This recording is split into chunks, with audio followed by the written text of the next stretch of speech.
আজকে আমরা রসায়ন বিজ্ঞানের ইলেকট্রন বিন্যাস থেকে কিভাবে আমরা ধাতু চিনতে পারি, অধাতু চিনতে পারি, অপধাতু চিনতে পারি এবং নিষ্ক্রিয় গ্যাস চিনতে পারি, এই তিনটা আমরা ইলেকট্রন বিন্যাসের মাধ্যমে দেখাবো। প্রথমে আমরা ইলেকট্রন বিন্যাস করি, যেমন সোডিয়াম ইলেকট্রন বিন্যাস করলাম 11 1s2 2s2 2p6 3s1। সর্বশেষ শক্তি স্তরে তৃতীয় শক্তি স্তর হলো সর্বশেষ শক্তি স্তর। সর্বশেষ শক্তি স্তরে ইলেকট্রন সংখ্যা আছে একটি। সর্বশেষ শক্তি স্তরে ইলেকট্রন একটি। তাহলে সর্বশেষ শক্তি স্তরে যদি একটি ইলেকট্রন থাকে তাহলে ওই মৌলটি ধাতু। তাহলে সোডিয়াম কি ধাতু। অথবা যদি একটি, দুইটি অথবা তিনটি ইলেকট্রন থাকে, সর্বশেষ শক্তি স্তরে যদি একটি অথবা দুইটি অথবা তিনটি, এই তিনটি ইলেকট্রন থাকে তাহলে ওই মৌলটি কি হয়? ধাতু হয়। এবার আমরা সহজেই ধাতু চিনতে পারবো। ইলেকট্রন থাকলে মৌলটি ধাতু হয়। অথবা আমরা এমনি বলতে পারি যে সকল মৌলের শেষে আম থাকে, অর্থাৎ সোডিয়াম, পটাশিয়াম, ম্যাগনেসিয়াম, আম থাকলে ওই মৌলটি কি হয়? ধাতু হয়। এটা হলো দুই একটা ব্যতিক্রম ছাড়া সকল মৌলের ক্ষেত্রেই প্রযোজ্য। কিন্তু ইলেকট্রন বিন্যাসের মাধ্যমে আমরা কিভাবে ধাতু চিনতে পারবো? সর্বশেষ শক্তি স্তরে যদি একটি অথবা দুইটি অথবা তিনটি ইলেকট্রন থাকে তাহলে ওই মৌলটি ধাতু হয়। এখন আমরা চিনবো অধাতু।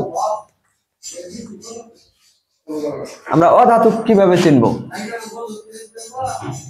অধাতু যদি সর্বশেষ শক্তি স্তরে 5টি, 6টি বা 7টি থাকলে, 7 ইলেকট্রন থাকলে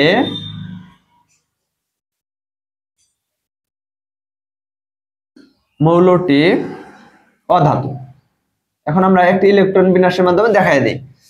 যেমন আমরা ইলেকট্রন বিন্যাস করতে পারি ক্লোরিন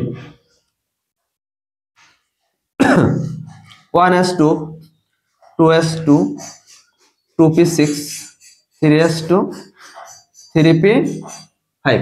সর্বশেষ শক্তি স্তর হলো তৃতীয় শক্তি স্তর। তাহলে এই তৃতীয় শক্তি স্তরে সর্বশেষ শক্তি স্তরে ইলেকট্রন আছে 2 যোগ 5 অর্থাৎ 7টি। আমরা আগে লিখছি 5টি বা 6টি বা 7টি ইলেকট্রন থাকলে মৌলটি অধাতু, অর্থাৎ ক্লোরিন অধাতু। এইভাবে সহজে তোমরা ইলেকট্রন বিন্যাসের মাধ্যমে অধাতু চিনতে পারবে। এখন আমরা চিনবো অপধাতু চেনার উপায়। অপধাতু অপধাতু হলো যার বৈশিষ্ট্য ধাতু এবং অধাতুর মাঝামাঝি, অর্থাৎ তোমার সর্বশেষ শক্তি স্তরে যদি 4টি ইলেকট্রন থাকে ওই মৌলটি অপধাতু। অপধাতুর জন্য আমরা একটা ইলেকট্রন বিন্যাস করি, যেমন সিলিকন ইলেকট্রন বিন্যাস যদি করি আমরা 1s2 2s2 2p6 3s2 3p2। তাহলে 14 মিলে গেছে, 10 4 14। তাহলে লাস্টের শক্তি স্তরে ইলেকট্রন আছে 2 যোগ 2 2 যোগ 2 সমান 4টি। তাহলে 4টি ইলেকট্রন থাকলে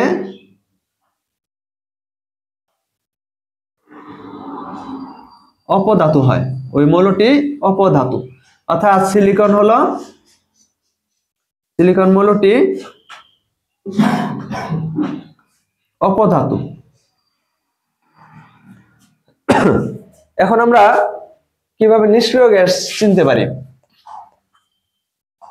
নিষ্ক্রিয় গ্যাস হলো যে সকল মৌল কোন মৌলের সাথে বিক্রিয়ায় অংশগ্রহণ করে না, অষ্টকপূর্ণ থাকে, ওই সমস্ত মৌলগুলো হলো নিষ্ক্রিয় গ্যাস। এখন আমি যদি ইলেকট্রন বিন্যাসের মাধ্যমে দেখাই দেই নিষ্ক্রিয় গ্যাস চিনবা কেমনে?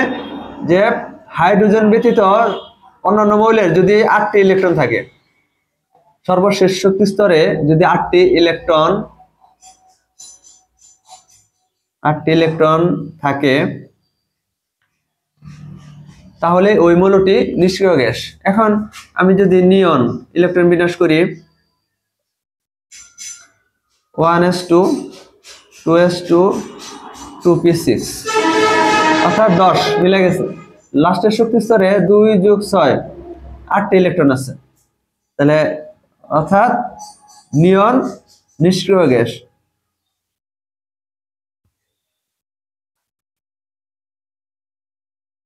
লাস্টের শক্তি স্তরে যদি 8টি ইলেকট্রন থাকে নিষ্ক্রিয় গ্যাস, শুধু একমাত্র হিলিয়াম ব্যতীত। হিলিয়াম 2টি ইলেকট্রন আছে, অর্থাৎ S শক্তি স্তর পূর্ণ আছে, এখানে আর কোনো ইলেকট্রন নাই। তাহলে হিলিয়ামও নিষ্ক্রিয় গ্যাস। হিলিয়াম ব্যতীত অন্যান্য মৌলগুলোর যদি সর্বশেষ শক্তি স্তরে 8টি ইলেকট্রন থাকে, ওই মৌলটি নিষ্ক্রিয় গ্যাস। তাহলে আজকের ক্লাসে আমরা ইলেকট্রন বিন্যাসের মাধ্যমে ধাতু, অধাতু, পদার্থ এবং নিষ্ক্রিয় গ্যাস সম্পর্কে জানতে পারলাম। পরবর্তী ক্লাসে আরো গুরুত্বপূর্ণ টপিক সম্পর্কে আলোচনা করা হবে।